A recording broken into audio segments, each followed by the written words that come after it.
Selamat pagi saudara-saudara, Bapak Ibu yang dikasihi Tuhan. Berjumpa lagi kita dalam sarapan firman, makanan yang sesungguhnya untuk kita yang membuat hidup benar-benar hidup. Hari ini saya ingin membagikan sesuatu tentang mimpi. Waktu itu saya berulang tahun, beberapa waktu yang lalu saya diberi ucapan selamat dan doa yang memberkati saya, tetapi juga menggelitik saya untuk membahas lebih lanjut. Jadi dia mengucapkan, "C, selamat ulang tahun, kiranya Tuhan menolong Cece, kiranya Tuhan menolong Cece mencapai semua mimpi-mimpi Cece," katanya. Lalu saya aminkan, saya terima dengan baik. Kemudian tapi saya bahas lebih lanjut. Itu terima kasih buat doa tentang mimpi, tetapi sebenarnya saya sedang tidak mengejar mimpi saya. Saya mengejar mimpinya Tuhan untuk saya. Tuhanlah yang punya mimpi untuk saya mengejar mimpinya Tuhan untuk saya. Bukan saya mimpinya saya sendiri lalu saya kejar sendiri. Tapi saya percaya Tuhan punya mimpi untuk saya, untuk setiap orang. Dan itu yang saya dan saudara harusnya belajar untuk tangkap, tanya Tuhan, dan kejar. Ada hal-hal yang saya ingin sampaikan tentang mimpi Tuhan. Ya, sebelum itu kita baca dulu Galatia pasal 2 ayat 20. Galatia pasal 2 ayat 20. "Aku hidup, tetapi bukan lagi aku sendiri yang hidup, melainkan Kristus hidup di dalam aku." Sampai situ aja. Kita apal ayat ini, tapi mungkin belum banyak yang betul-betul mengerti implikasinya, maknanya, bahwa kalau hidupku ini bukan tentang aku, ini cuma tubuh saja, tubuh fisik saja, itu sepertinya ben-ben atau saudara-saudara. Tapi sebenarnya Yesuslah yang ada di sini. Saya beroperasi menurut pikiran Tuhan Yesus. Saya memandang menurut matanya Yesus. Saya mendengar menurut telinga Yesus. Semuanya ini tentang Tuhan. Maka saya bermimpi pun itu adalah mimpinya Yesus untuk saya. Ini untuk semua orang. Jadi kita belajar seperti itu. Kita diberi Tuhan apa? Kehormatan untuk bisa bermimpi sendiri di luar mimpinya Tuhan. Itu memang kehebatannya ciptaan Tuhan yang bernama otak angan-angan manusia ini. Dia punya kuasa untuk bermimpi. Itu mirip dengan Tuhan. Tuhan itu punya rancangan, punya mimpi. Saya mau menjadikan begini ini. Kita juga punya itu. Dan kita diberi kehormatan untuk memilih. Kamu mau bermimpi sendiri di luar Tuhan atau bermimpi di dalam Tuhan, menangkap mimpinya Tuhan dan mengejar itu. Saudara, saya mau mengajak saudara, arahkan, taruh diri di dalam mimpinya Tuhan. Jangan keluar. Mimpinya kita cuma terbatas. Ini yang saya mau ngomong.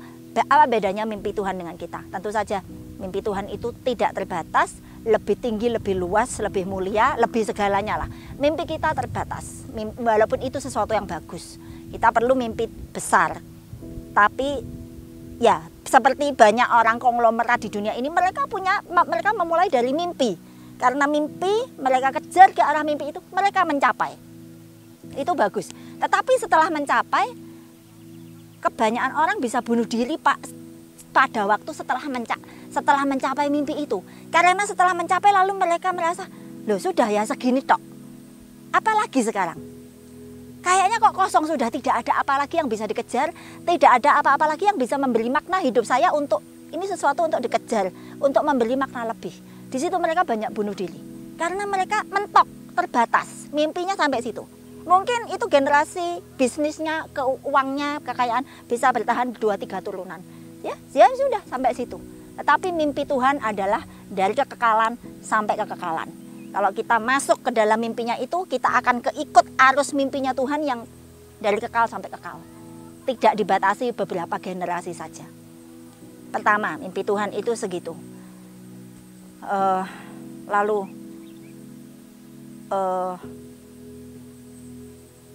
kedua, mimpi itu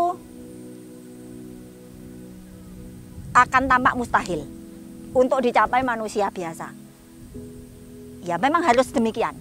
Itu tanda bahwa itu mimpi dari Tuhan. Walaupun kita tetap harus membedakan apakah saya ini yang sedang muluk-muluk dan sok-sokan sendiri, atau memang ini dari Tuhan.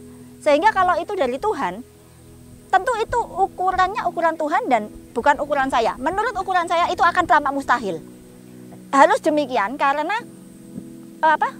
mimpi yang, kalau mimpi itu hanya ada di dalam batas kekuasaan saya untuk mencapainya, itu berarti mimpinya saya manusiawi dan tidak butuh Tuhan, tidak butuh kuasa Tuhan untuk mencapai itu.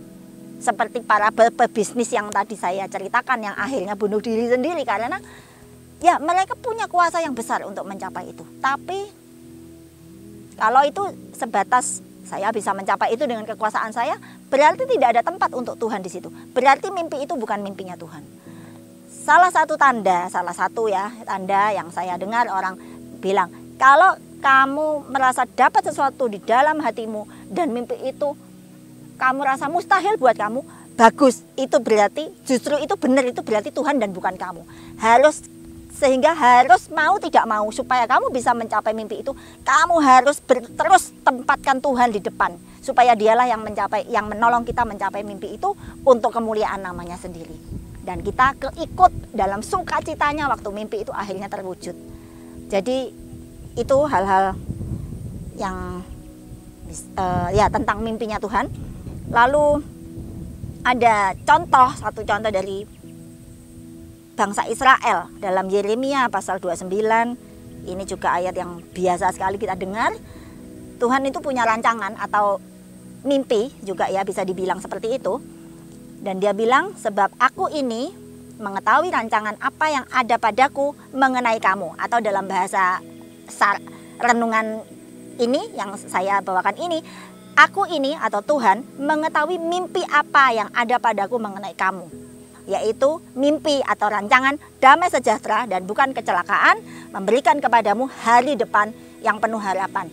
Saudara, konteksnya ini diberikan oleh Tuhan adalah waktu bangsa Israel sangat terpuruk.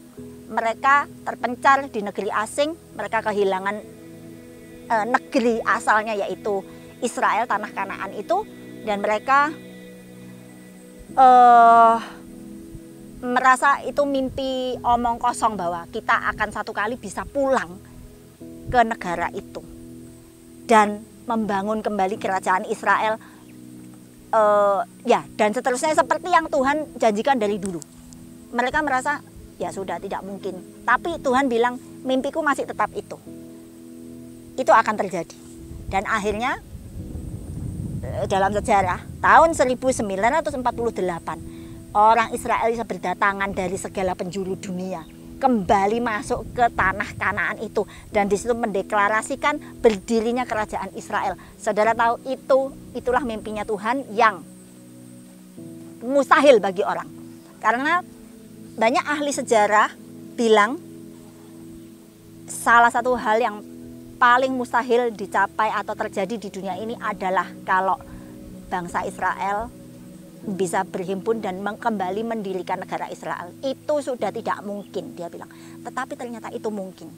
Itulah mimpinya Tuhan untuk Israel. Dan dia bilang, mimpiku untuk kamu adalah hari depan yang penuh harapan.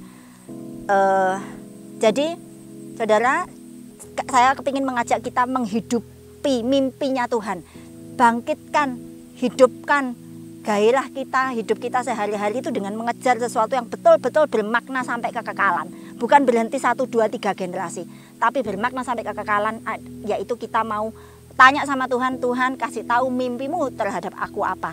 Dan mimpi Tuhan terhadap saya adalah bagian dari seluruh mimpi Tuhan yang besar untuk alam semesta. Saya dapat satu bagian yang kecil di dalam area saya, tapi yang kecil itu pun sudah luar biasa, jauh melebihi ukuran manusia, jauh melebihi kemampuan saya untuk mencapai. Karena saya tahu disitulah Tuhan yang bekerja. Saya punya mimpi ini untuk kamu, dan sayalah yang akan menuntun kamu, melatih kamu, membekali kamu, melengkapi kamu, memampukan kamu sampai bisa mencapai mimpi Tuhan itu. Itulah hidup yang benar-benar hidup seru. Kita mengejar sesuatu yang kekal, kita mengejar sesuatu yang bukan dari karya kita sendiri, tapi kita tahu bahwa semua itu karya Tuhan yang memampukan kita untuk mencapai itu. Kita baca 1 Korintus pasal 2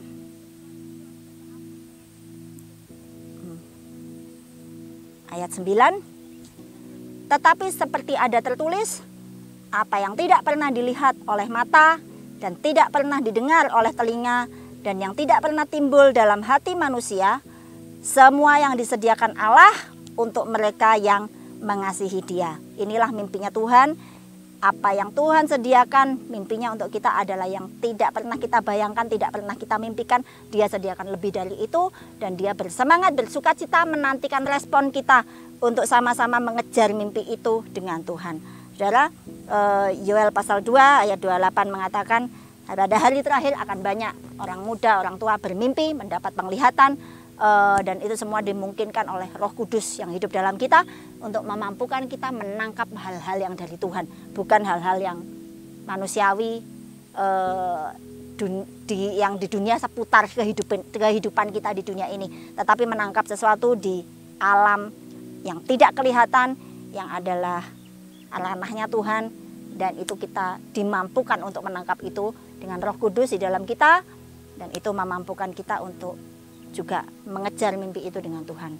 Sekian renungan saya dengan ajakan, ayo kita arahkan diri, tanya Tuhan, kita tanya terus Tuhan, nyatakan mimpimu kepadaku dan mampukan saya untuk mengejar bersama Engkau sampai seluruh mimpi Tuhan untuk saya, untuk saudara semua digabung-gabungkan menjadi mimpi Tuhan yang besar untuk seluruh semesta ini. Amin. Tuhan Yesus memberkati.